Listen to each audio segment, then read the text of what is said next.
നമ്മൾ തമ്മിൽ first time സംസാരിക്കാൻ ഇട വന്നൊരു സ്ഥലം ഇവിടത്തെ തന്നെ പുഞ്ചക്കിരിയിലെ ഷാപ്പിൽ വെച്ചാണ്. ഞാൻ വെള്ളം അടിക്കാറൊന്നുമില്ല, അതിനൊന്നും വേണ്ടി പോയതൊന്നുമല്ല. ഫുഡ് കിട്ടും, അടിപൊളി ഫുഡ് കിട്ടും. അവിടത്തെ ഫിഷ് അതെന്റെ ഒരു വീക്ക്നെസ് ആയിരുന്നു, മീൻ പൊള്ളിച്ചത്. അപ്പൊ അത് കഴിക്കാനാണ് ഞാൻ ചെന്നത്. എന്റെ 1-2 കൂട്ടുകാര് കോളേജ് ഫ്രണ്ട്സ് ഒക്കെ ആയിട്ട് നമ്മൾ ചെന്നു. അപ്പൊ ഇവൻ അന്ന് എന്റെ ഫ്രണ്ടിന്റെ ഫ്രണ്ടാണ്. എനിക്ക് അത്രേ പരിചയമുള്ളൂ, വേറെ പരിചയമൊന്നുമില്ല. ഒരു പയ്യൻ ഓക്കെ. അങ്ങനെ ഹി ജസ്റ്റ് കെയിം ഇൻ. അപ്പൊ ഇടയ്ക്കിടയ്ക്ക് എന്റെ ഈ ഒരു മൈ ബെസ്റ്റ് ഫ്രണ്ട് ഫെലോ കുറച്ചധികം പ്രൈസ് ചെയ്യുമായിരുന്നു പുള്ളിക്കാരനെ. അപ്പൊ എനിക്ക് ഇങ്ങനെ I had one ego when I was in college. എനിക്ക് വെച്ചാൽ എല്ലാരും എന്നെ പുകഴ്ത്തണം എന്നൊരുണ്ട്. അത് അന്നത്തെ അസുഖം. എന്തെങ്കിലും കൊടുത്തായിരുന്നു ആ ഫ്രണ്ടിന്? എന്തെങ്കിലും മറ്റേ കൈക്കൂലി ഇല്ല, ചുമ്മാ ലൈക്ക് ഇവന്റെ സാലറി ഹൈ ആണ്, അങ്ങനെയാണ് ഇങ്ങനെ കൊണ്ട് പുകഴ്ത്തലുണ്ട്. അപ്പൊ എനിക്ക് പൊതുവെ എന്തോ ഇയാളുടെ പേര് ഇങ്ങനെ ഒരു ചർച്ചയിൽ വരുമ്പോ എനിക്ക് ഇഷ്ടമല്ലായിരുന്നു. ഞാൻ കണ്ടിട്ടില്ല, കേട്ട് എനിക്ക് ഇഷ്ടമല്ലായിരുന്നു. So one day he came, ആ പുഞ്ചഗിരി ഷോപ്പിൽ he just came.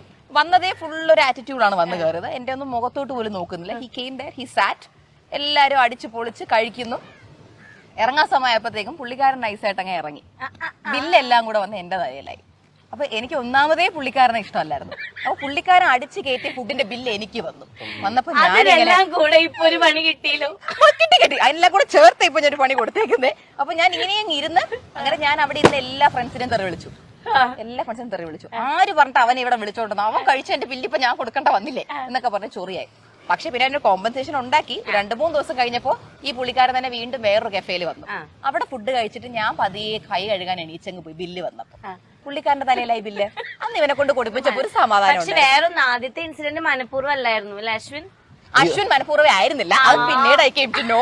The thing is that ഇവനെ 1-2 ഫ്രണ്ട്സ് വിളിച്ചു വരുത്തിയതാണ്. അപ്പൊ ഇവൻ എമർജൻസി ആയിട്ട് വർക്ക് ചെയ്ത കാര്യത്തിൽ ഇറങ്ങി പോയതാണ്. പക്ഷെ എനിക്കൊന്നും ഇവനെ പരിചയമില്ലാത്തതുകൊണ്ട് ഐ ഫെൽറ്റ് വെരി ലൈക്ക് ഒരു ഇറിറ്റേറ്റഡ് ആയി.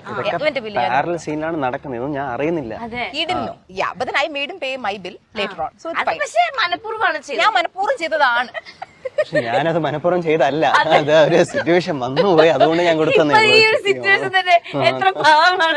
അതിനൊക്കെ ഞാൻ മാക്സിമം ഉപയോഗിക്കുന്നുണ്ട്, യൂട്ടിലൈസ് ചെയ്യുന്നുണ്ട്. അപ്പൊ കുഴപ്പമില്ല.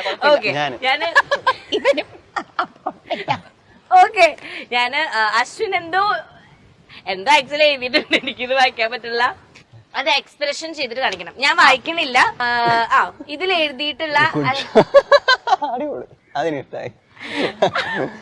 ഇതില് എഴുതിയിട്ടുള്ള പരിപാടി അശ്വിൻ ആക്ട് ചെയ്തിട്ട് നമ്മുടെ ദിയക്ക് മനസ്സിലാവണം. ഞാനത് ജഡ്ജ് ചെയ്യണേ, ഞാൻ ജഡ്ജാണ്. Okay, start camera rolling action.